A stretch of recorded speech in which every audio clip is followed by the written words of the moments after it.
Saya tidak terima selaku advokat. Kita menurut undang-undang advokat adalah aparat penegak hukum yang sama dan sebanding dengan mereka semua. Saya tidak terima ketika klien kami menyampaikan.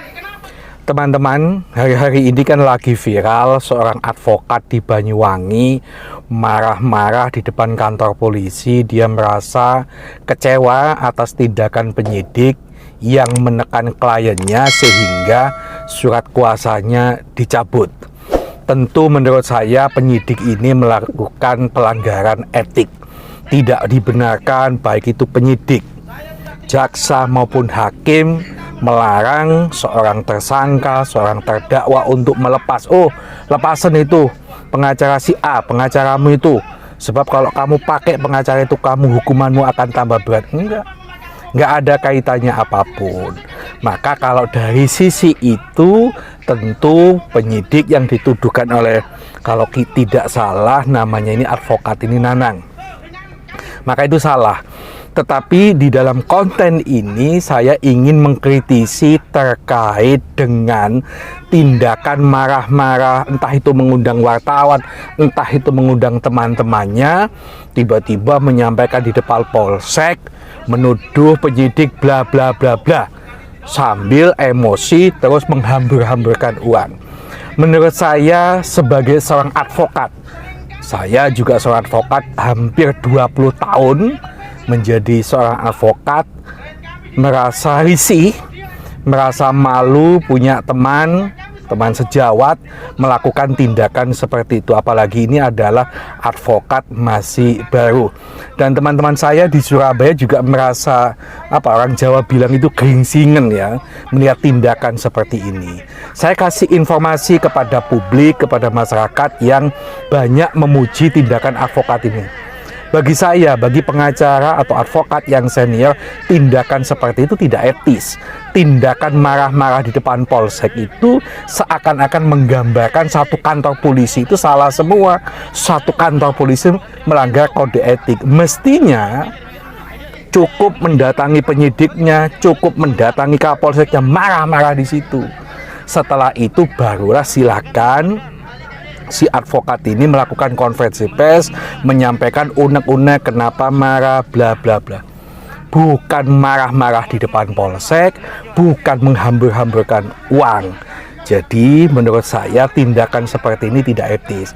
Saya punya kepentingan besar terhadap kasus ini bukan pada seorang advokat, tetapi yang saya khawatirkan tindakan ini menjadi bola liar diikuti oleh advokat-advokat baru yang lain, sehingga tidak meluapkan kemarahannya itu dengan benar. Harusnya melaporkan kepada Propam kalau memang merasa ada tindakan penyidik yang melanggar kode etik.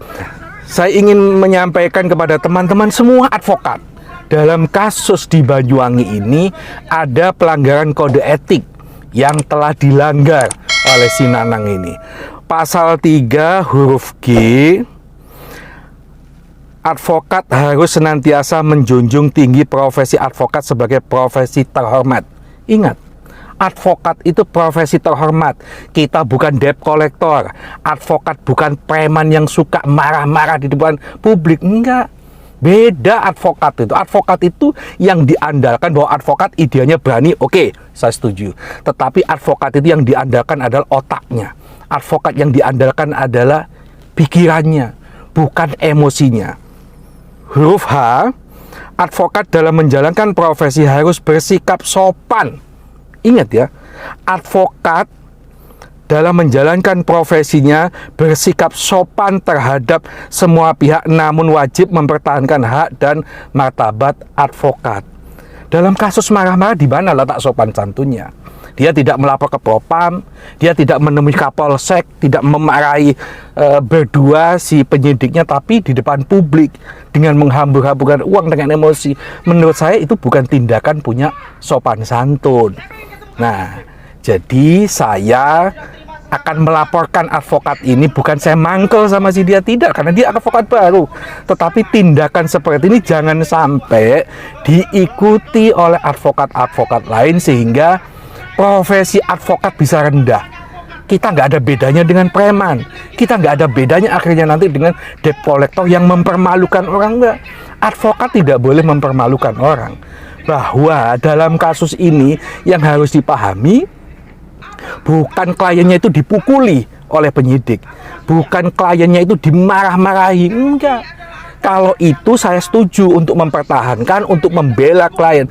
Tapi dalam kasus ini penyidik katanya mempengaruhi klien supaya mencabut kuasa. Kalau soal itu nggak ada kaitannya dengan klien, itu berarti soal duit, soal mata pencarian yang diputus. Bung, saya ingetin ya, soal polisi menakut-nakuti klien sehingga mencabut kuasa jaksa hakim bukan barang baru. Saya sudah sering kenyang kalau soal itu. Tapi bagi saya, ya sudah, itu bukan rezeki kita.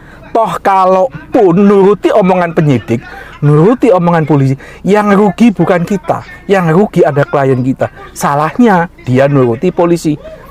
Contoh, saya sekarang ini lagi nangani kasus pidana di Rembang, Jawa Tengah. Di situ juga sama kejadiannya. Klien kita diojo-ojoi, jangan pakai soleh, jangan pakai soleh, nanti tambah berat. Dia menyampaikan kepada kita, saya sampaikan kepada klien, kamu percaya omonganku apa omongan penyidik? Toh kamu juga sudah ditahan. Kalau kamu dibantu nggak bakal ditahan. Ini adalah fakta. Akhirnya si klien ini masih tetap percaya kepada kita. Kita gugat pra-peradilan, pokok perkaranya kita dampingi. Jadi intinya itu bukan pada penyidik, bukan pada jaksa, bukan pada hakim. Intinya kepada klien kita. Kalau klien kita masih percaya pada kita, surat kuasa tidak bakal dicabut. Tapi kalau masih ragu-ragu terhadap diri kita, bisa saja klien lebih percaya kepada polisi, kepada jaksa, kepada hakim, sehingga surat kuasa itu dicabut. Jadi mari kita introspeksi, akar masalahnya itu di mana. Apakah pada diri kita sebagai advokat atau klien kita yang memang tidak punya ketegasan? Ya sudah, biar dia ditahan, biar dia terserah dia sudah. Soal rezeki sudah ada yang ngatur. Nggak dapat dari A, kita akan dapat dari si B. Tidak dapat dari si B, kita dapat si C. Insya Allah hari Senin besok saya mau laporan kasus ini ke Dewan Kehormatan. Kebetulan Dewan Kehormatan di Pradi ini masih baru, ini adalah ujian pertama supaya mereka menyidangkan, supaya kasus ini apakah betul melanggar etik atau tidak. Kalau memang melanggar etik, supaya tidak diikuti oleh advokat-advokat lain. Mari kita bekerja dengan membawa amanat yang kuat, bahwa kita ini bekerja adalah profesi yang terhormat.